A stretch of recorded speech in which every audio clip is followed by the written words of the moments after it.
Delhi liquor policy కేసులో supreme court bail మంజూరు చేయడంతో బీఆర్ఎస్ ఎమ్మెల్సీ కవిత కాసేపట్లో జైలు నుంచి విడుదల కానున్నారు. ఈ మేరకు కవితకు రిలీజ్ వారెంట్ ఇచ్చింది ఢిల్లీ రౌస్ అవెన్యూ కోర్టు. ఇదే అంశానికి సంబంధించి మరింత సమాచారం మా ప్రతినిధి వంశీని అడిగి తెలుసుకుందాం. వంశీ, చెప్పండి.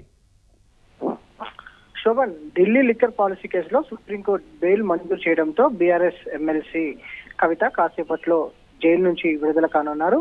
ఈ మేరకు కవితకు రిలీజ్ వారెంట్ ను కూడా ఢిల్లీ రౌజ్ అవెన్యూ కోర్టు ఇచ్చినటువంటి పరిస్థితిగా మనం చూస్తాము. దాంతో పాటుగా షూరిటీ బాండ్లను రౌజ్ అవెన్యూ న్యాయస్థానం అంగీకరించింది. షూరిటీకి సంబంధించినటువంటి బాండ్లను ఏదైతే కవిత భర్తగా అయినటువంటి అనిల్ కుమార్, దాంతో పాటుగా ఎంపీ వజ్రాజ్ రవిచంద్రన్ సమర్పించారు. ఈ ప్రక్రియను కూడా BRS party working president KTR దగ్గరుండి కూడా వీటన్నిటిని కూడా పరిశీలిస్తున్నటువంటి పరిస్థితి కూడా మనకు కనిపిస్తా ఉంది. ఈ రోజు ఉదయం కూడా చూడొచ్చు, అటు సుప్రీంలో జరిగినటువంటి వాదనలకు సంబంధించి కూడా చూస్తే మాత్రం ప్రధానంగా ఏదైతే ఏదైతే 493 మందిని విచారించి 5,000కు పైగా ఛార్జ్ షీట్ వేసిన తర్వాత ఇప్పటి వరకు కూడా ఆధారాలు సంపాదించలేని అంశానికి సంబంధించి కూడా అటు ఏదైతే ఈడీని కావచ్చు, సిబిఐని కూడా ప్రశ్నించినటువంటి పరిస్థితి కూడా మనం చూస్తా ఉన్నాము. ఖచ్చితంగా ఇది రాజకీయ దురుద్దేశంతోనే అటు ఏదైతే ఎమ్మెల్సీ కవితను అరెస్ట్ చేశారని కూడా ఇప్పటికే తెలంగాణకు సంబంధించినటువంటి మహిళలు కావచ్చు, మేధావులు కూడా చెప్తున్నటువంటి పరిస్థితి కూడా మాకు చాలా స్పష్టంగా కనిపిస్తా ఉంది. ఇప్పటికే కాసేపట్లో టీఆర్ జైలు నుంచి విడుదల కానున్నటువంటి నేపథ్యంలో ఇప్పటికే అక్కడికి పెద్ద ఎత్తున బీఆర్ఎస్ పార్టీ ప్రముఖ నాయకులందరూ కూడా చేరుకున్నటువంటి పరిస్థితి కూడా మనకు కనిపిస్తా ఉంది.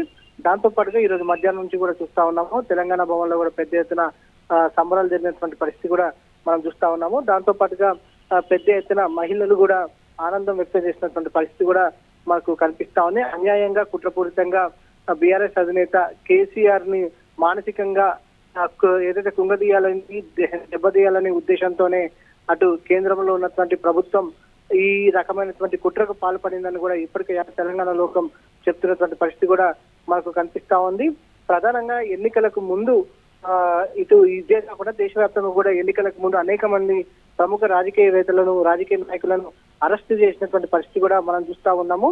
ప్రధానంగా ఇది పార్లమెంట్ ఎన్నికలకు ముందు బీఆర్ఎస్ ఎంపీ ఏదైతే బీఆర్ఎస్ ఎమ్మెల్సీ కవితను అరెస్ట్ చేసినటువంటి పరిస్థితి కూడా మనకు తెలిసిందే. కానీ ఇప్పటి వరకు ఈడీ గాని, సిబిఐ గాని వీటికి సంబంధించినటువంటి ఎలాంటి సాక్ష్యాలను కూడా పొందుపరచలేదు. ప్రధానంగా చూస్తే మాత్రం ఏదైతే మొత్తం మీద చూస్తే మాత్రం ఇప్పటికే తెలంగాణ భవన్ కి సంబంధించి కూడా పెద్ద ఎత్తున బీఆర్ఎస్ పార్టీ నాయకులు కూడా ఇవాళ మధ్యాహ్నం జరుగుతున్నటువంటి పరిస్థితి కూడా మనం చూస్తా ఉన్నాము. ఖచ్చితంగా ఇది న్యాయమే గెలిచింది, అన్యాయం మీద న్యాయమే గెలిచిందని మాత్రం ఖచ్చితంగా ప్రతి ఒక్కరు చెప్తున్నటువంటి పరిస్థితి కూడా మనం చూస్తా ఉన్నాము. కాసేపట్లో టీఆర్ జైలు నుంచి ఎమ్మెల్సీ కవిత విడుదల కానున్నారు. తదుపరి రేపు 2 గంటల ప్రాంతంలో ఢిల్లీ నుంచి బయలుదేరి శంషాబాద్ ఎయిర్పోర్ట్ కి చేరుకునే అవకాశం ఉంటుంది. ఇప్పటికి దానికి సంబంధించినటువంటి ఏర్పాట్లు కూడా జరుగుతున్నటువంటి పరిస్థితి కూడా మనకు కనపడతా ఉంది. మొత్తం మీద చూస్తే మాత్రం ఈ కేసును రాజకీయ దురుద్దేశంతో కుట్రపూరితంగానే వ్యవహరించారనేది కూడా పూర్తి స్థాయిలో అర్థమవుతున్నటువంటి పరిస్థితి మనకు కనపడుతుంది. శోభన్, వంశీ, ఇప్పుడు బెయిల్పై రిలీజ్ అవుతున్న నేపథ్యంలో ఈ రిలీజ్ ప్రొసీడింగ్ సంబంధించి ఇంకా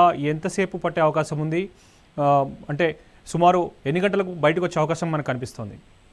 మరొక లో అవకాశం కనపడతా ఉంది మనకు ఈ ప్రొసీడింగ్స్ అన్నిటి, ఈ ప్రాసెస్ అన్నిటికి సంబంధించి కూడా.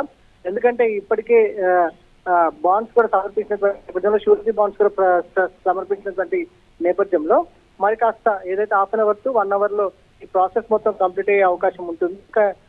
దాదాపుగా 1 అవర్ లో బయటకు వచ్చే అవకాశం కూడా మనకు అక్కడ స్పష్టంగా కనిపిస్తున్నటువంటి పరిస్థితి కూడా మనకు కనిపిస్తా ఉంది. ఎందుకంటే ఇవాళ ఉదయం ఏదైతే ఇవాళ మధ్యాహ్నం సుప్రీంకోర్టు బెయిల్కు సంబంధించి మంజూరు చేసినటువంటి నేపథ్యంలో ప్రాసెస్ అనేది కొనసాగుతా ఉంది.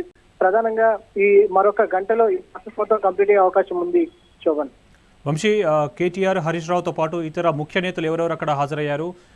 బీఆర్ఎస్ నేతల్లో, శ్రేణుల్లో ఎలాంటి ఉత్సాహం కనిపిస్తోంది?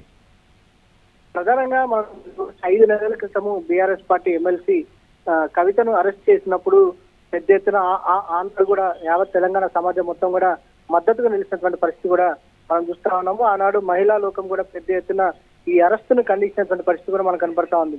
కాసేపట్లో టీఆర్ జైలు నుంచి విడుదల కానున్నటువంటి ఏదైతే ఎమ్మెల్సీ కవితకు సంబంధించి కూడా పెద్ద ఎత్తున మద్దతు తెలపడానికి ఇప్పటికే BRS party working president KTR కావచ్చు, దాంతో పాటుగా మాజీ మంత్రి ఎమ్మెల్యే హరీష్ రావు కూడా అక్కడే ఉన్నటువంటి పరిస్థితి మనం చూస్తున్నాము. దాంతో పాటుగా బీఆర్ఎస్ పార్టీకి చెందినటువంటి ప్రముఖ నాయకులందరూ కూడా ఈ రోజు ఉదయమే అక్కడికి చేరుకున్నటువంటి పరిస్థితి కూడా మనం చూస్తా ఉన్నాము. ప్రధానంగా ఇప్పటికే అక్కడ చేరుకున్నటువంటి బీఆర్ఎస్ పార్టీ నాయకులందరూ కూడా ఏదైతే జైలు వద్దనే ఎదురు చూస్తున్నటువంటి పరిస్థితి కూడా మనకు కనిపిస్తా ఉంది. ప్రధానంగా చూస్తే మాత్రం ఇప్పటికే అటు ఏదైతే ఈ యొక్క కేసుని అక్రమంగా పెట్టారని కూడా ఇప్పటికే ఢిల్లీలో ఉన్నటువంటి బీఆర్ఎస్ పార్టీ ప్రముఖ నాయకులంతా కూడా ప్రకటన చేసినటువంటి పరిస్థితి కూడా చూస్తా ఉన్నాము. న్యాయమే గెలిచింది అనేది కూడా వారు చెప్తున్నటువంటి పరిస్థితి మనకు కనపడుతుంది. Shobhan. Right Vamshi, thank you.